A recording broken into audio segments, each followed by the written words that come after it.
this week on Moves the Needle's Lean Lunch. So Move the Needle brings lean startup to the enterprise. So our LEAP programs will help you move at the speed of the startup. And we're really about educating people around lean startup, helping companies develop the systems to support continuous innovation, and also developing the leadership skills and the company culture that can really move your business forward. So we're really happy today to have a couple of esteemed gentlemen from Canada's telecom giant TELUS. So I'd like to welcome Shawn Mandel, who's a VP of TELUS Digital. And Shawn obviously leads the digital services team, driving the digital strategy. And he's responsible for delivering the online experience that accelerates TELUS' competitive advantage. We also have with us Carlos Oliveira, who we met at the Lean Startup Conference this last December. He's a senior strategy manager at TELUS, and he has over 13 years experience in product development and is an expert in lean and agile methods. So Carlos, Shawn, welcome. Thank you, thank you. So Shawn, Aaron, do you want to say anything? Hi, Aaron. Hi, how are you? Shawn, maybe you can give us a little background on TELUS and you know, how you got into this this lean innovation. Quick background on TELUS. So for those who know TELUS, we're you know, you might think we're a traditional telecommunications company, you know, internet, TV, phone, wireless products. We've been taking a different stance in the marketplace, a much more customer-oriented company, a much more solutions-oriented company than you would, you know, attribute a, you know, with a standard telecommunications provider. One of the things that people don't know much about TELUS, you know, I can talk about our metrics, our financials, how well we're doing in the market, and I think one of the other things that's intriguing about our organization is we're also the largest healthcare provider in Canada. So we have a wing called TELUS Health, and we're quickly mobilizing ourselves over the last series of years to bring healthcare and ICT or telecommunications technology together to drive better, you know, proactive resolution of from healthcare perspective, and obviously, you know, drive the benefits from a wellness perspective for Canada. So I think, you know, you could read a lot about TELUS, but that's one thing I don't think you would know in terms of our play on the healthcare space. Yeah. My background, yep. Go ahead. Carlos, do you want to? Yep. But my background quickly, and you know how I got involved here. I've been in the telecommunications game for about 15 years. I have a background in product development. I spent a lot of years in the wireless networking space, you know, standing up infrastructure for wireless networks, and spent years and years launching wireless networks and over 500-600 products. You know, as I joined TELUS about 6 years ago, I was the guy brought in to realize our iPhone launch, to realize our HSPA and LTE launches, and I was able to, you know, leverage that success into what was the web channel and is now TELUS Digital. And so, you know, with that journey has come a lot of interesting lessons learned and some observations that we're going to share with you guys today. You know, but first, let Carlos do a quick intro on himself, and then we can get going. Thanks, Shawn. So just so everybody, if you're not familiar with me, I actually, for the last 10 years, I had started a company, and that was in the online learning management system, developing web-based products. Actually, TELUS had been a customer of mine, so I'm very familiar with the culture and the expectations around the organization as well. But it was interesting getting really to know that startup world and how it functions and how it works. It was a benefit of mine to have it actually exit successfully to a larger software company here in Canada called OpenText. And actually spent some time with OpenText doing a transition and really getting familiar a lot with agile principles and practices, and digging into kind of lean startup and how it works within enterprise organizations. Helping out in the community. I had left OpenText and actually started to run a number of workshops within the Toronto area for lean startup, and that's how I actually got plugged into Shawn Mandel and his team here at the TELUS Digital. So that was over 1.5 years ago, and what we did is, you know, Shawn was looking for some assistance with respect to injecting some of these practices within the organization, and I signed up. I was really excited to do that, and here I am today. Nice. So I'm not sure what's dinging here, but I'll see if I can stop it. So tell me about your lean journey. Tell me how this sort of came about and what that actually means inside TELUS. It's an interesting question around what lean means inside of TELUS. But I'll start with the journey, and the journey largely begins with the customer. And it actually does begin with the customer, not largely. And there was a customer behavior that was changing. The needs of customers were changing, and this is the moment I tell you a bunch of stuff you already know. So apologies for not giving you any new sound bites here. And they were telling us about it. They were telling us we're too slow. They were telling us, that they can't do things in which they want to do. And then the worst part about it is it took us way too long to respond. Our quality was not where it needed to be. Cost wasn't where it needed to be. The capability and delivery cycles weren't where it needed to be. And to be honest, I didn't know the answer. I have a lot of experience delivering and deploying. I have a lot of experience, and I've made a lot of friends. So, I went on a journey of discovery, if you will. What was the answer to do a complete 180 on everything from our priorities, our strategy, the way we're organized, the people and skill sets that we have within our team, the culture, how engaged the team members were, our technology, our governance, our reporting, our communication. So you can imagine that, there's not one silver bullet in which to solve that problem, and it's multi-pronged. So how do you do a 180 on all of those things at the same time? Was the challenge. So as I met with a whole bunch of players, whether they were small boutique kind of digital firms or service design companies or your typical larger organizations, I kept on searching for the answer. A friend of mine took me out for a beer one night. I'm sitting on Queen Street in Toronto, and a gentleman sits down with me who runs an incubator for a large organization up in Canada, and he goes, "You ever heard of Eric Ries?" He goes, "You ever read The Lean Startup?" And I quickly downloaded the book and started to read it, and then just the light bulb went off that was the answer. So that kind of started a journey, and it was an interesting journey, especially when you're inside of a 40,000 person organization. Is not only how do you take that concept and put it into reality? How do you sell that into a large organization? So we spent 4 to 6 months readying the organization for what we were about to do. And there was a lot of selling that went into that, and a lot of painful meetings. I'll be honest that I would not rather repeat when you're dealing with a very hungry stakeholder group who wants to see us advance our digital experience for our customers. So you can imagine the series of meetings, the executive reviews, and I still remember walking out of the last one when they said, "Okay, Shawn, you can go do that." And I still don't think they knew what they really signed up for, and that was 2.5 years ago. But I would argue today they have a much better idea of that. So the mission was Lean Startup. We could talk about lean, we could talk about agile principles, but really it boiled down to common sense. And when you step back and look at any successful transformation or anything you do from that perspective, I think one of the most important things around, we talk a lot about leadership and culture, but and a very important thing is quick wins. So our journey started, I would say in January of 2013. We formed a small group of team members, about 20, and locked them in the training room for about a year. And truly embrace that startup mentality. But the story even goes back because we were actually thinking that the only way we could do this was to actually leave the building. So I remember staring at lease papers for a nice office, a couple blocks away in the entertainment district in Toronto, and we were about to sign that deal, and then we realized that wasn't the point. How are we going to drive large change within an organization? How are we going to be transparent about the things that we were doing if no one could see us? So like I said, we were able to secure a small room. We put 20 people in there. We gave them internet connectivity. We gave them all the food and things they needed, and we empowered them. And we said, your task at hand, and there's a great blog post on our blog at labs.telus.com that talks about the beginning of that movement to create the startup.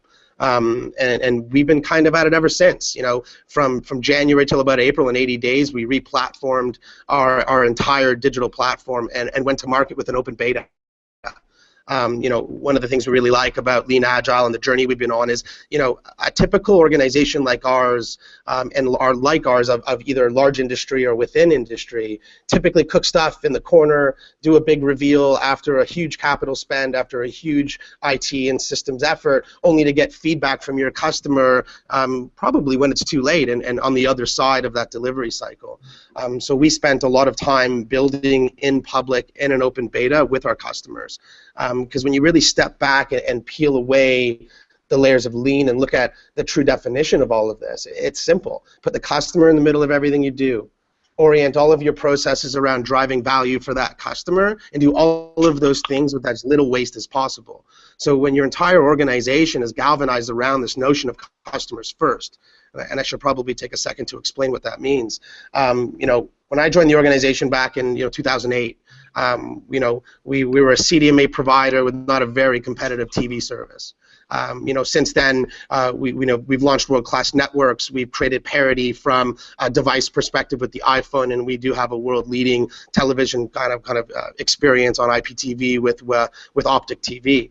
And one of the things that happened along that journey is a mandate came from the top down, which makes obviously a whole lot of sense that our mantra is customers first. So when you have 42,000 team members galvanized around one cause, and I'd be shocked if anybody went to anybody in this company and asked them what our number one priority was, and they wouldn't have said customers first. You're going to get about 100% of people doing that. So when you start to think about the principles of lean and what we're trying to do, and you think about the culture of the organization galvanized around the customer, it makes it a whole lot easier to start pushing these types of methodologies, philosophies through this organization. And I think you nailed it at the beginning, Brent, when you said that a lot of this boils down to culture and strong leadership, right? And our journey's been going ever since. If you ever seen that EDS airplane commercial of them building an airplane on the fly, that's probably the best analogy that you could use to describe what we're doing. Completely open, completely transparent, sharing everything we do, putting the customer in the middle of everything, and iterating and pivoting as we go. And it sounds sexy and it sounds easy, but let me tell you, it ain't. And we got lots of lessons and lots of war wounds from that. But our journey was very much inspired by Lean Startup. Our culture was ripe for a customer-driven co-creation process. And we're about 2.5 years in, and I would say the journey's never complete. When you're trying to evolve culture, when you're trying to empower team members, when you're trying to remove obstacles or impediments out of the way, we believe this is a journey that never ends. Yeah, I agree with that. I think what's one of the interesting things you're saying there is that at the beginning was this concept of moving fast. So I think that's what we hear most often. We don't really hear companies coming to us saying, hey, help us do breakthrough innovation. It really tends to be more on the sustaining side. How do we even compete? How do we move faster? As the world, as your own company, sort of Mark Anderson's software eating the world. Yeah. As everything becomes digitized, you can't use the same methodologies, the same process as the pre-digital world. You have to learn how to move faster, even on the sustaining side. Absolutely. So that's great. So go ahead, Aaron. Sorry, Brent, you had a question. I had a question. Go ahead. All right, cool. You talked early on in that story about the decision to actually co-locate your brand new 20-person team, with TELUS versus actually at a new office space offsite. Can you talk to us a little bit more about what went into that decision? I mean, we actually get that type of question all the time from our clients, which is like, should they be co-located or should we have them separate? Do we need to have them? How far away from the mothership is this sandbox, right? Can you talk a little bit about what went into that decision for you? Yeah, I think there's two sides of it, right? We have a lot of partners in which we work with, and one of our mantras is co-location. So regardless of who we work with, externally, internally, everybody together. And the message was simple, right? Like, I went to this amazing office. It was sitting on top of a club. It smelled like booze. There was nothing in there. It was kind of raw, and it was very startup. So you can imagine the intrigue as part of it. You're in a large organization. You want to act like a startup, and the match was perfect. And I was actually staring at the lease agreement one day, and this was after I sold it in. And let's just say the conversation with our leader of HR when I was about to go externally was an interesting one, but I was able to kind of convince them that this was, at least at the time, I believe, the right thing to do.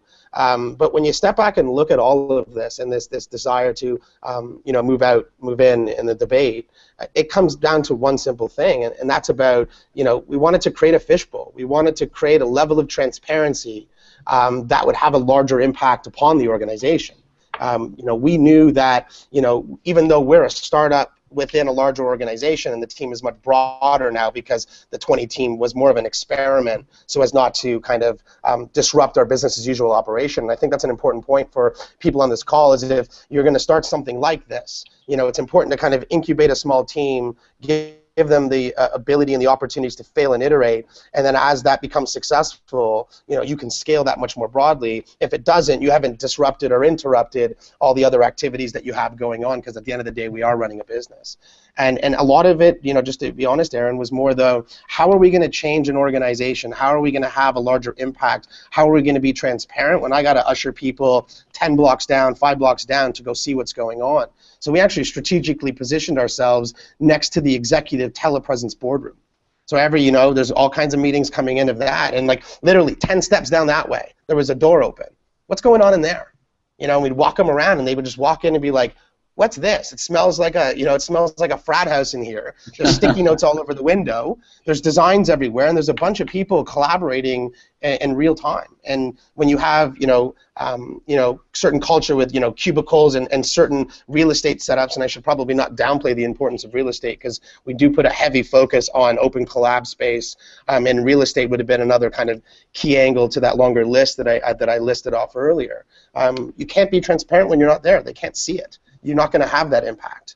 And that was a large reason why we decided not to go. I hope that answers it well.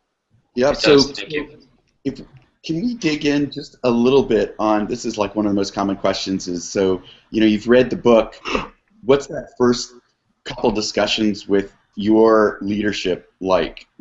How do you get them actually from, yeah, these ideas are great, to go do it?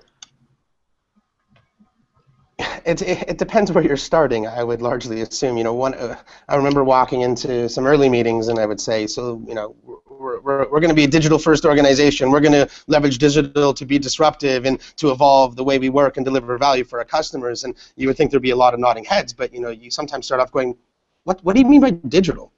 Right, and it's such a broad concept. So when you're the digital guy trying to sell it in, it's interesting in that respect. But when you orient it around the outcomes, and I wrote a piece about this, is sometimes we get so obsessed about innovation, and we talk about innovation and creating cultures and climates to drive innovation, which is obviously important, but we typically lose sight of the outcomes that innovation delivers.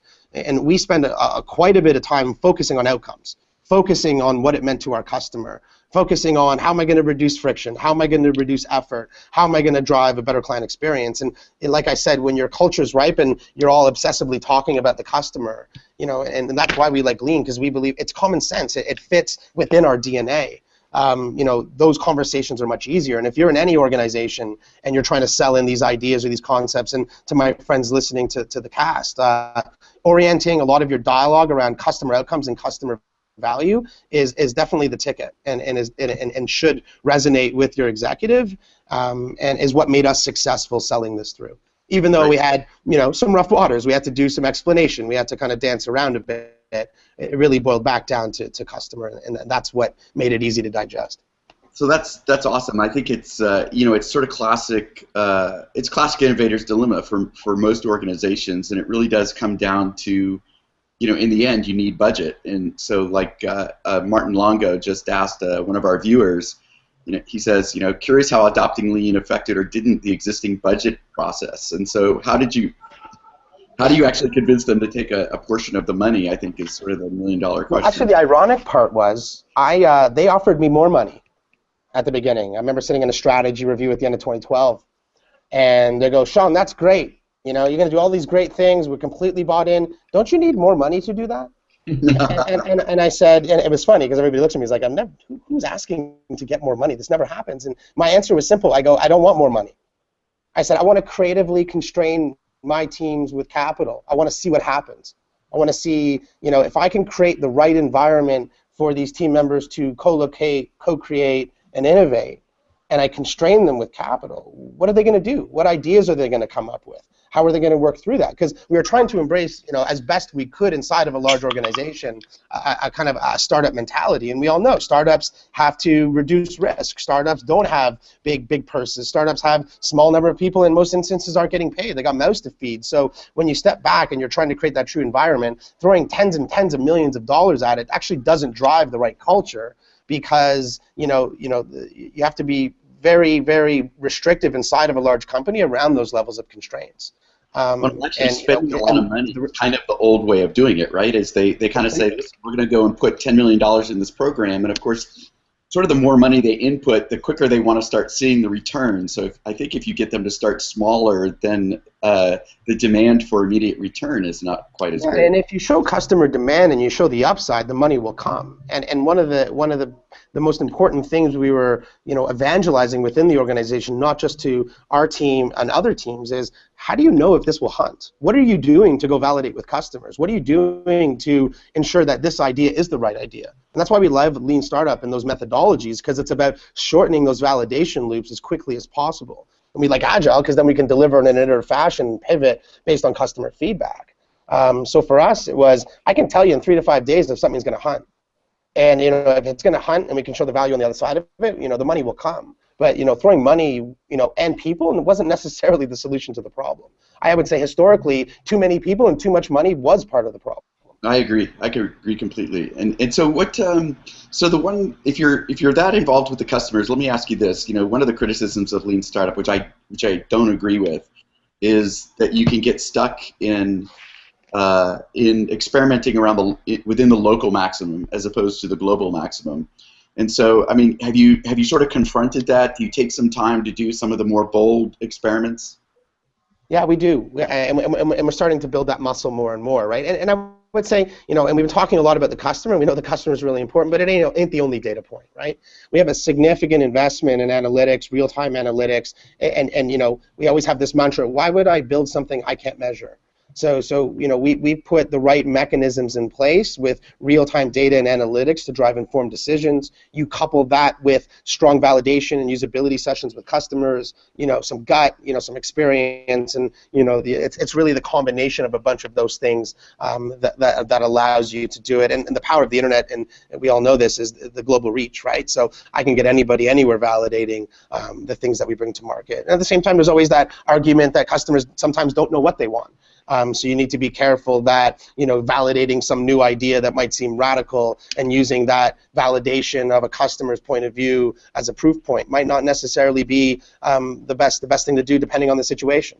And you can see a lot of instances where there's new innovations that are happening and being taken to market that customers probably wouldn't have bought into. What did they say that if Mr. Ford would have told everybody he was building a car, they probably would have told him they want faster horses, right? So, you can always got to take that with a grain of salt. Yeah, and I think what you're touching on in the digital world is that you're actually validating based upon behavior, not simply asking the customers what they want and then doing what they say. Exactly. And we split test, right, Brent? We split test a lot. We do A/B testing. We try and create that level of variety, and we want to narrow quickly, but we employ a bunch of split testing, and that helps significantly as well. Well, I like to point out that it's not really about asking the question. You can ask the question. It's what you do with the answer that determines whether you're an innovator or not. So, a non-entrepreneur or a non-innovator just goes, oh, I can't make a faster horse, and gives up, right? Yeah, so you got to create that feedback loop. If you're only taking feedback, you're not actioning it, and you're not following up with the customers who gave you that feedback, and that customer could be an internal stakeholder within your organization. Like, operationalizing that feedback loop is just as important as getting the feedback in the first place. And I would say what I just described is very difficult to do. Getting all those inputs in, synthesizing those, actioning those, and then closing that back sounds a lot easier than it is, especially when you have a large organization and lots of different touch points. And the same adage goes true. Start small, iterate. If you fail fast, great. If not, keep on going at it and scale it accordingly. Cool. So what are some other obstacles that you ran into and you were able to overcome? I think a couple things come to mind. When you're innovating in a little bit of a sandbox and the rest of the organization around you is still working in a very traditional fashion, that's a huge obstacle. So, as you're moving at rocket speed, and I actually think we wrote a blog post about this, and I encourage you guys, we've been blogging for like 2 years, got like 30, 50 things up there around different lessons learned that we've been sharing all the time. And I would say kind of this notion of how do we move quickly and move at rocket speed, but at the same time engage your stakeholders, and the right level of communication and awareness is important. We do demo days, we do stand-ups, we do all kinds of things. Like anybody can tap into any of the journey maps we've built, all of the roadmaps we have. So everything's very open and transparent. So I would say kind of integrating and working with the rest of the organization becomes significant. Obstacles, standing up a new analytics environment sounds a lot easier than it is, and it ain't. Finding the right talent and the right people, and the methods and strategies you employ to harvest talent, right? My traditional competitors aren't who we're going after for talent. In the Vancouver job market, as an example, the biggest hirers are Amazon, Facebook, and Hootsuite. So, that ain't your traditional telecommunications company or your traditional competitor, obviously more of a new age competitor in that respect. So what you do on talent, the things we do, like we just sponsored HTML 500, working with Lighthouse Labs. We work with Ladies Learning Code and HackerU to bring in developer talent and create awareness that TELUS is a bit different, guys. We're not your typical telco. There is innovative, really cool stuff happening here, and breaking that stigma down is not easy. So talent is huge. Analytics is significant. Working with the rest of the organization becomes very, very crucial. I'd say those are 3 big obstacles. Carlos, do you want to throw anything on there? I'm sure there's a few others that I haven't touched on. Yeah, no, for sure. I mean, there's one of the key components of moving fast is obviously creating cross-functional teams. And sometimes that can be very difficult, let's say, within the organization, because you're making, let's say, structural changes to, instead of vertically organizing individuals and people, now you're horizontally organizing individuals and people to make decisions faster and to move quicker. And a lot of maybe leaders or stakeholders don't necessarily are challenged a little bit to see that and to see why we're doing it and moving in that direction. But part of that is really to help the team also focus and reduce their work in progress. And so as a leader within another part of the organization that's giving up maybe one of their people in order to form this cross-functional team, once they start to realize that actually the work is getting done sooner because the team is actually able to focus a lot more. So now instead of taking 60 days to deliver something, they're taking 20 days, for example. Again, it's one of those things around running experiments, showing the results, proving that out, and that quickly starts to build your evangelists, right? So, but those are early challenges because you're trying to sell them on that. But the idea, again, there is really just use the same process. So use it as an experiment, start small, and then quickly it starts to build out. But those fundamental changes around cross-functional teams and some of those structural pieces are rather difficult. And I would just, one of the things I would add, because really Carlos is referring to, is how do we scale across value streams, right? And we do a lot of agile stuff here, and scaling across value streams is extremely difficult. So that's a big impediment and obstacle we face as we're driving larger change outside of digital across the rest of the organization. I would say that another really interesting soundbite that you would not think is a big problem is, I would say, twofold. One is, in a large company, there's a frozen middle. And how do you thaw out that frozen middle? You're going to have a bunch of team members at the working level, jacked, excited, this is great. You're going to have a bunch of executive nodding their head, and you're going to hit this kind of middle point that you need to be very consciously aware of, in terms of your progress and your ability to deliver, and that's typically middle management. We've done a lot of different things to, let's say, thaw out the frozen middle, but it's always a exercise in progress and is never that easy. And there's a whole bunch of tactics. And one of the tactics and things that we did that we thought would have worked well, that necessarily needed more care and feeding, was this notion of empowerment, right? When you think about a product owner in a Scrum format, as an example, the product owner is the product owner. They channel the customer. They're empowered to make those decisions. We had quite a few discussions with lots of different team members from different parts of the organization to say, you're empowered. Take risks. You can change. Things can be evolved. You are empowered to do this. And it's interesting because just because you think you power people doesn't mean they actually believe you. And I think that's really, really important. I remember sitting in numerous discussions with team members going, I remember talking to a girl about a social strategy, and I sat down with her and I said, here's your silver platter, go. And she said, well, what does that mean? And I said, What do you want to do? And I remember getting sound bites from other people going, yeah, I just met with Shawn, and he said I can be empowered to do whatever I want. Was he serious? You know, I was even on a call with one of our EVPs of technology, and we had a long conversation with a bunch of IT team members.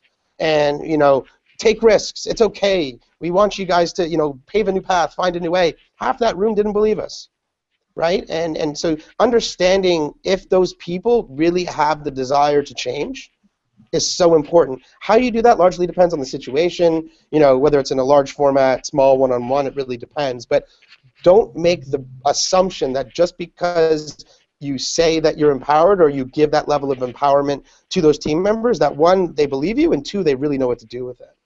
That is an obstacle that I think a lot of people miss. Yeah, we definitely run into that all the time. So is there something that you did specifically, and maybe it was leveraging other leaders like yourself that gave the employees the feeling that you had their back, that they're going to go out there and they're taking some arrows, and some of those middle managers maybe aren't ready to work this way, and so how did you get them to feel like that you had their back?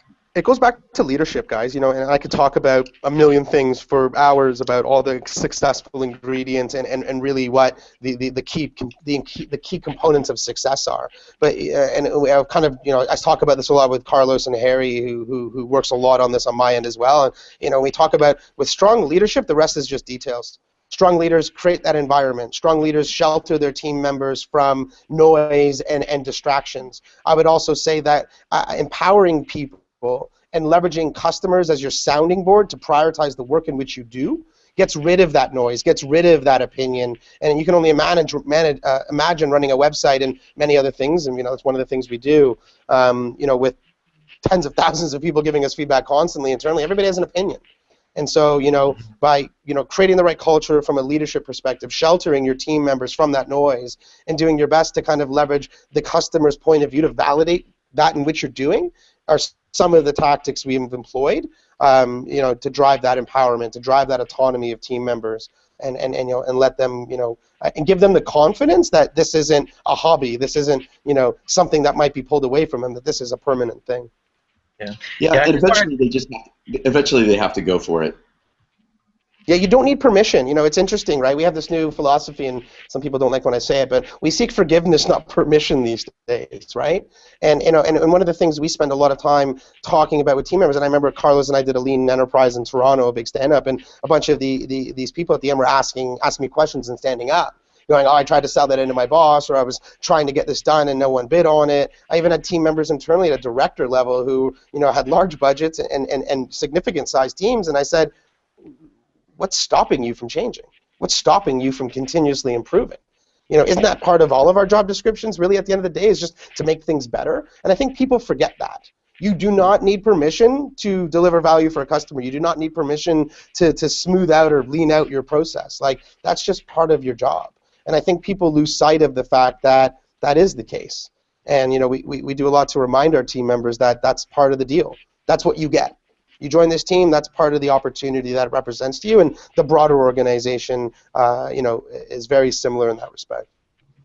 Carlos, did you have something to add there? No, actually, well, I guess this just goes back. I noticed there's a question there from Chris Schmidt just around the culture at TELUS, and how is that maybe helping to, let's say, prime this type of journey. And I think what Shawn is, you know, Shawn's talked there a little bit about leadership and how important it is. The thing is, this has been in the works with TELUS for a while, right? So this whole notion of, you know, the courage to innovate, embracing change, passion for growth and learning, for example, a lot of that is really baked into the TELUS culture, and it's been something that's you know, been around for a while. And so for the last few years, creating servant leaders has also been a really big top priority. And so a lot of what Shawn is mentioning in the team and the journey, it's really kind of like that 3.0 version from a management perspective and a leadership perspective. And now really what we're doing is really teaching it and helping these managers become, you know, what you referred to, Brant, as mentors, for example, right? So a lot of what they do is really help their employees to build capacity, help them, you know, to understand how to experiment, for example, or, you know, how to do some of that innovation, what to expect, make sure that they're looking at it from the perspective of the problem and not just jumping straight to solutions, for example. Yeah. So it has been kind of a cultural evolution, and it's been pretty exciting for the last 3 years. So to answer Chris Schmidt's question, it's been an evolution, and it's taken some time to get to this stage, but at the same time, everybody around the organization is really excited about this 3.0 from a management perspective. And there's training, right? Like we do a lot of training across different groups within the organization. Part of that training is self-organizing, validating ideas. So, the message is simple. It's really easy to talk about this stuff. Go read it in a book, watch a webcast, whatever. But it's all about how do you set up an environment for your team members to actually practice. And so we've done a whole bunch of things, especially when it comes to training, and this is well beyond my team now in terms of the work Carlos and his peers are doing across the rest of the organization. It's all about getting involved practically, and you learn as you go. Like we know that self-organizing teams are going to fall on their face numerous times over the first 4 to 6 months, and that goes back to leadership. Like, do you have the fortitude to let that happen? Are you committed to this outcome? Do you realize that this is a long game and not a short game? And that this is a journey which I don't believe there is a destination. Is there such a thing as an ultimate process that delivers ultimate value with zero waste? Does that actually exist? Because I don't know where it exists. So, espousing these principles, training team members, helping them lift off, giving them the right coaching is part of that secret sauce that makes this successful. Well, I think what I was also picking up on what you were saying, Shawn, around the culture is the transparency, making this out in the open. Inviting anybody to come and see what you're working on, inviting people to workshops, and really get to the next question here, which is surfacing the success. One of the powerful things about Moves the Needle maps is that you can show that our clients keep the maps up on the walls, and you can actually, even without somebody else walking you through it, you can go and look at the progress of the experiments from a poorly defined idea all the way through the experiments, and then seeing the evidence from the customers' interactions and seeing the progress and seeing that the teams are honing in on the value that they're going to provide, and making those type of things transparent, I think, is the first way to start to surface the successes. Yeah, I couldn't agree more. Like we got TVs all over the floor, analytics pumping everywhere. I got so many damn Kanban boards. I don't even have enough space on my wall for another one, right? And we have Go links internally that any team member can use to pull down information. Everything's there. Like there is nothing that's hidden in terms of what any team member in this organization. I don't care if where you are, where you work. Everything's there. And I think that's a key point, right? And I talked about that at the beginning in terms of large organizations typically don't roll like that. Everything's very secretive. Everything's about a big reveal. But the message is the game has changed. Digital's changing the world. Things are changing and evolving, and transparency becomes your ticket. And not only and that transparency is what drives the momentum. So I completely agree with you, Brent. So sorry, Aaron, go ahead. I'm curious, one of the big things around, in order to transform culture, you have to transform the minds of the individuals, right? You've got to, it's the journey is one person at a time. And I'm curious, Carlos, from your perspective, I know that you were previously working in startup and those kinds of things, but as Shawn was talking about, empowering employees to do these things and the transparency and that kind of thing. There's two pieces I'm curious about. Number one is, from your perspective, like what attracted you to come from a startup and come work for a large enterprise like TELUS? And then secondarily, how did it feel for you being on the other side of that? Okay, so I guess just looking at the first question, so I had already been exposed to the TELUS culture and some of the values, as well as some of the mission and what it was about, obviously before, through my startup and through some of the work that I had already done to TELUS. So, I had done a lot of work, let's say, with the top 3 telecoms within Canada, for example. But there was something different about TELUS. So when we're talking about living some of these values, creating some of these sandboxes, giving people autonomy, a lot of that was already baked in. So that was very appealing to me because I knew that introducing methods such as lean startup are very disruptive and can be very challenging. And so I hate to say it, but when I came here and I looked at the value system, and I said, you know what, if people truly are believing this stuff and following this stuff, then it's going to make my job a lot easier, right? Because I'm here to help change that the mindset and give them, kind of show them some of these tools. and if they're really open and living some of these values, then it is going to be a lot easier for me. And the thing is, I truly did want to see, how difficult is this to do within a large organization? So that was, I guess, another piece around why I wanted to actually go ahead and attempt this stuff. And then like now actually going through the process and helping run some of these workshops and dealing with some impediments, for example, because that's going to happen. Although the organization strives towards one culture, obviously you still get very, very different cultures throughout different pockets of leadership throughout the organization. So, what's happening out west, for example, versus what's happening out east, like geographically versus through the business or through IT, you're always going to get a lot of variation. And so some of the impediments and challenges that you work with an individual within one team can be very different, and let's say their leadership can be very different from someone else. But I think, for us, and I know one of the things is we're not afraid to leverage expertise and to leverage partners and to leverage coaching. I think that's another great example, understanding that this is a journey, it is a marathon, it's going to take a while to get there, and you do need people to help you keep committed and help you keep disciplined. And so for us, understanding that we've had some great help. I don't know if you guys are familiar with Jason Little and a lot of the work that he's done with lean change management, but simply even just using some of the principles and practices that we're talking about today with respect to experimentation, and having that flow two ways. So really understanding, okay, what are we trying to get accomplished here? What are some of the barriers that you're running into as a team? What are some experiments or options that we have that we can actually run to validate that? And really move the needle, like move forward and adopt some of this stuff. So it's a fair process from the employee's perspective because they understand that they're part of the journey, and it's been really, really, really exciting. So do you guys have some indication that you're affecting the broader organization now? Yeah, absolutely. I have a couple sound bites just even to build on what Carlos is saying. I think also Carlos is saying it's never a very dull moment. There's a lot of variety around here.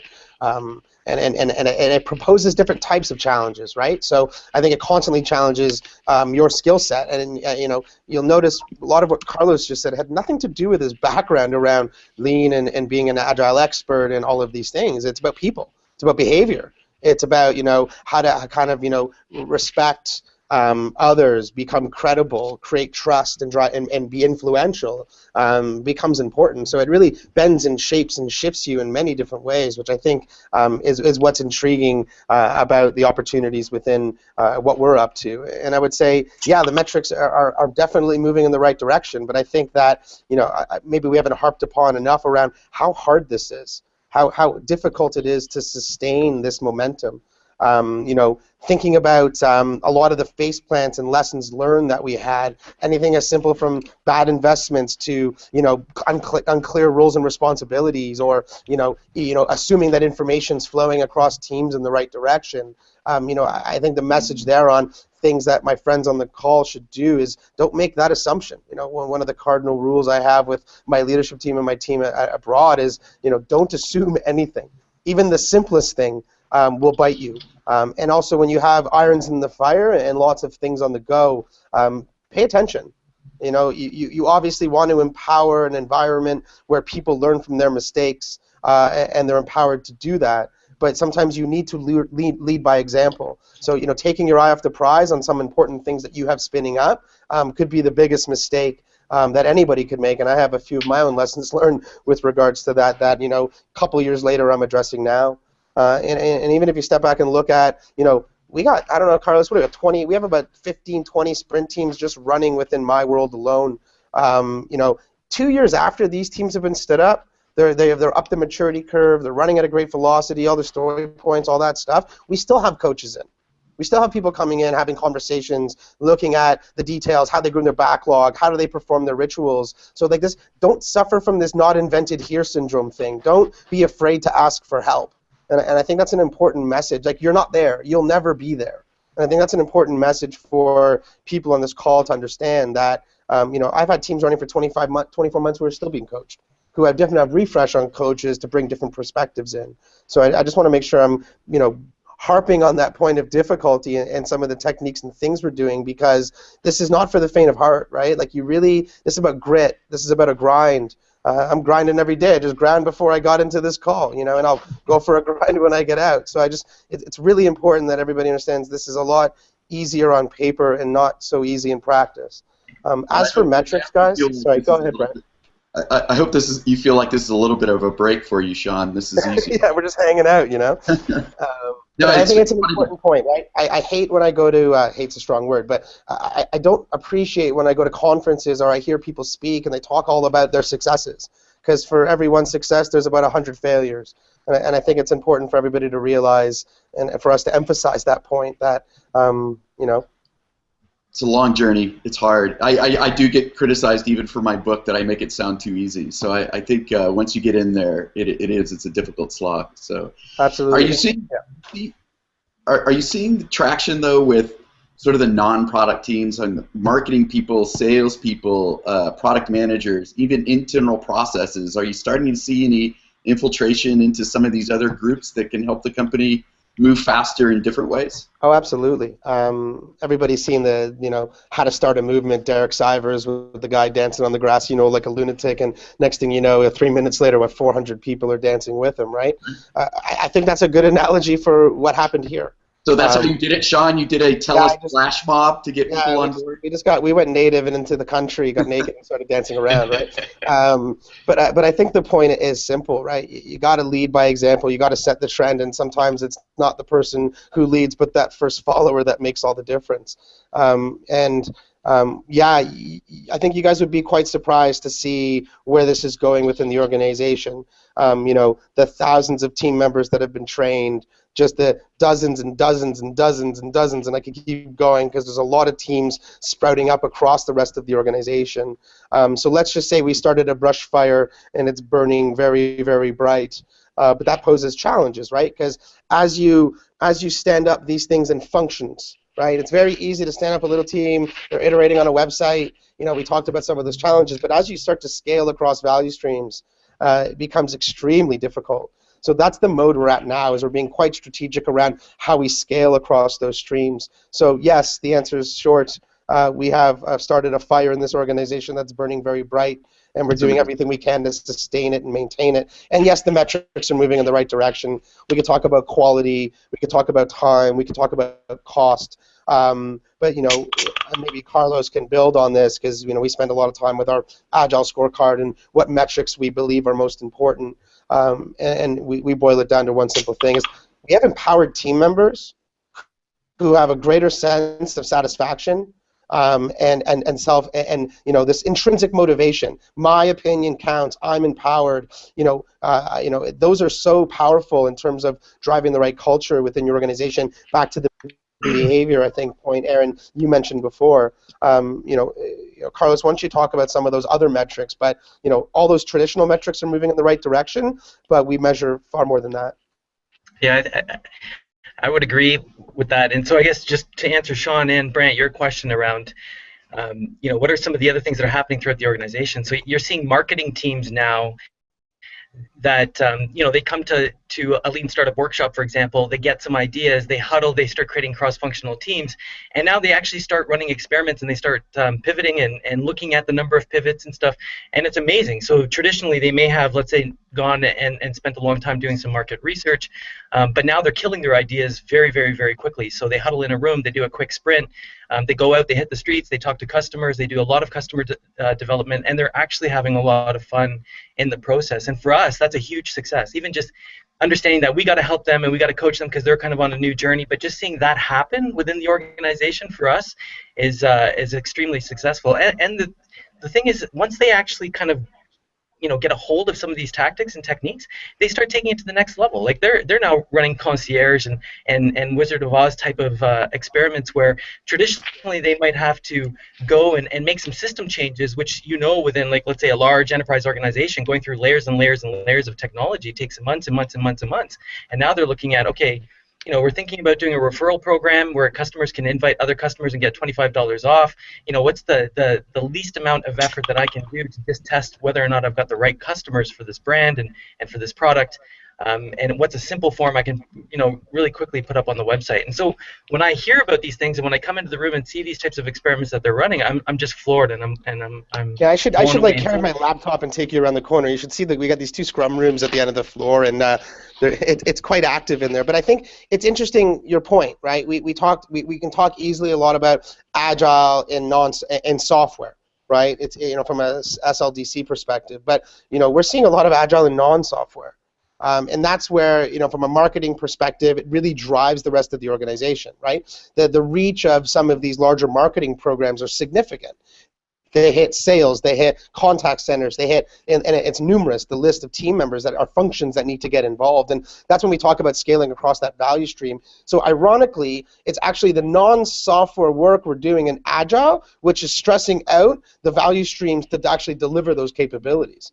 So, we've had a lot of fun over the last maybe 6 to 8 months, using agile methods and philosophies in a non-software environment.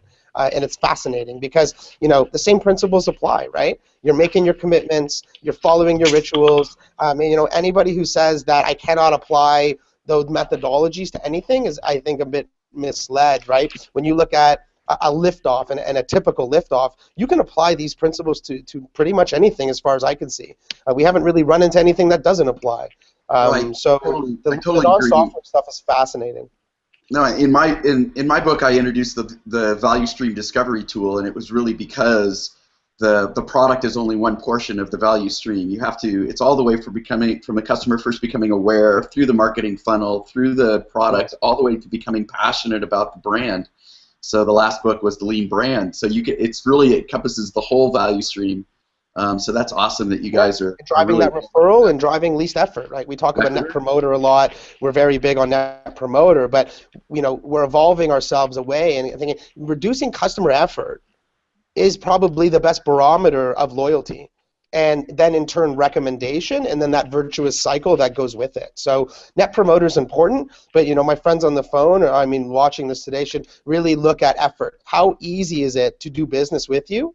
That becomes a really important barometer to your customers' loyalty, and then in turn their ability to associate their personal brand with your organization and recommend you to others. Right, so that dovetails greatly into the next question here, and we're about out of time, but I want to get to, sort of what is the bottom line impact for TELUS and TELUS's future? And so the question here, is there a way to actually quantify the competitive advantage that Lean Startup has created for you? And is it anecdotally, or is it in the results, and you stand up and say, hey, this is our Lean innovation practices is driving this competitive advantage, and it's why we're succeeding in this particular way? I would say yes, and I think it's early days a bit too, right? Like, we know that this works, we know that this is successful, we've seen the results. When I step back and kind of reflect upon kind of how we opened a bit, right? We talked at the beginning around the journey of TELUS, right? Back in 2008, there was no iPhone, there was no optic TV, there was no customers first in terms of the things that we hold kind of for granted 6 years later within the organization. A lot of that was largely about what and why, right? The things we did because we cared about our customers, and it was very much about that. We believe the next 5, 10, and onwards in terms of the journey we're on as an organization is about the how and about how you do stuff. And for us, that's where Lean Startup, and we can attribute a lot of the organizational push to evolving the how as, largely because of the work we've been doing and the impact we've been having across the rest of the organization. So, it's ironic that the how is now the conversation. How we do these things. How do we validate ideas? How do we validate hypotheses? How do we take those to market? How do we iterate? And the conversation is much more about the how than the what and the why. And I look at that as a great barometer of success when you look at the investment we've made in Agile, Lean Startup, and so on. I don't know, Carlos, if you want to top up on that. No, I would absolutely agree. And the thing is, there's definitely some lagging indicators that you'll start to kind of see after you apply some of these principles and practices. But when you're looking at the stuff that really matters, right? So what's the employee engagement, right? Because obviously keeping talent is very expensive as an organization.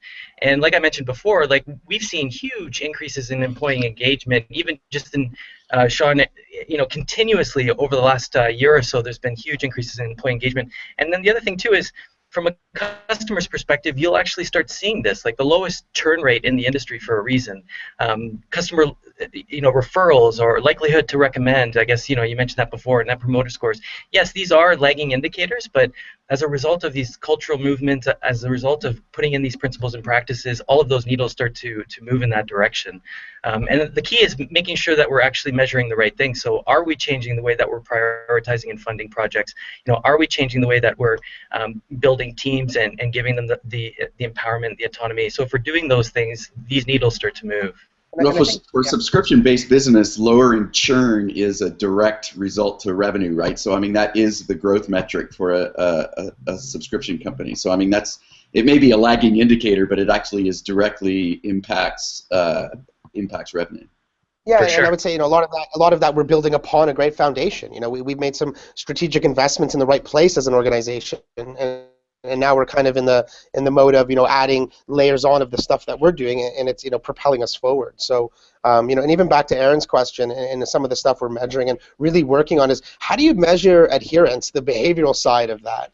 And that's a nut we're continuing to still crack. We see good metrics moving in the right direction. My opinion counts, work process, and a bunch of these metrics that typically don't move in the right direction, especially in large organizations, are moving in the right direction. So, for us, this focus on, I hate to use the word adherence, but are we driving the right behaviors of our team members? And we're starting to see a lot of the metrics associated with that outcome moving in the right direction. Very difficult to measure, though, and more important, very difficult to sustain. So the sustainability of what we're doing is something we maniacally focus on. What is the infrastructure, not in a technical tense, that we need to wrap around what we're doing to not only address the things that we need to continue improving upon, but the stuff we're already doing very well. So, don't downplay the sustainability of the things you're doing well as you go chase some of the next items, because that is extremely important, because the next thing it can quickly fall off a cliff. Right, so I'm a big fan of analog tools. Again, I think we're in this, you sort of mentioned this, we're in this early adopter territory, and sometimes I think people run too quickly to digital tools before the demand for the digital tools is necessary. But we do have a question here around what sort of collaboration tools and other lean startup-esque tools you might be using to help your facilitation there. So what's your... I have a list somewhere, but I would say... Yeah, we believe in the same thing. The analog. We went very wide on tool sets, on different ways of collaborating, and we're trying to narrow. But sometimes your team members want choice, so you kind of widen again. So it's a tough one because you want to consolidate, but you also want to create autonomy. So there's always that balance. We use everything from Hangouts to Skype to virtual whiteboards. We have a whole raft of collaboration tools that we use to share user stories. A bunch of the guys in my dev team love Slack right now, and they're using Slack a lot. We use Domo for visualization. We use Podio for resource tracking and different projects. What else are we using, Carlos? Sometimes I can't keep track anymore. There's too many tools. But no, I think to your point, Brant, we still use a lot of analog tools, so all the boards and experiment boards and Kanban boards that we've got all over the walls. In the beginning, those are key and they're really important, and we still use them quite extensively. But then the other thing too is we use Google Docs and Hangouts, for example. So keeping track of maybe some experiments that we're working with a remote team on, just using again kind of the next level of analog within digital, if you know what I mean. Yep. So this has been a fantastic discussion, guys. I think you've you really dove into some details that I hope our audience will find helpful. Is there anything else you'd like to wrap up with? And if you are open for people following up with you or following you on Twitter or whatever, how can people reach out through the blog. Follow us on Twitter. Drop an email. It's out there. We believe in karma. Where's your blog? Where is your blog? Blog is labs.telus.com. And what's your Twitter? And what's my Twitter handle? Is @smbunk9. Carlos? My Twitter handle is userprofile, @userprofile. Probably created that 10 years ago.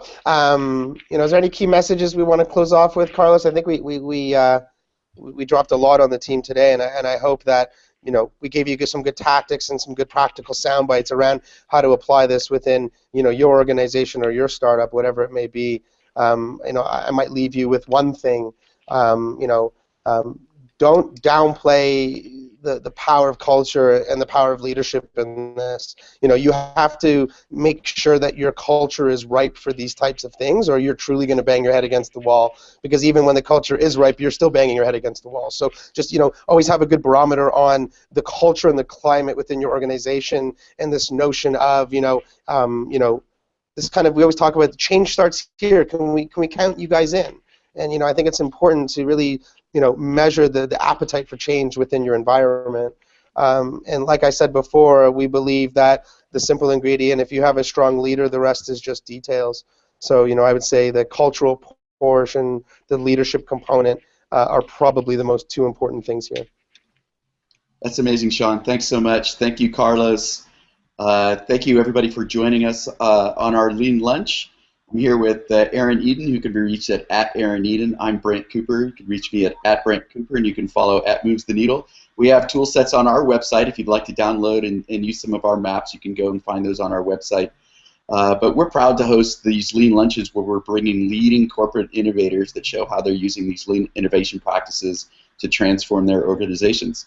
So hope you will join us in the future. I think, Aaron, the next one should be in a couple of weeks, right? Every other week. So I guess we'll wrap it there. Everybody have a great weekend. All right, thanks a lot. Guys. Appreciate it. Thank you.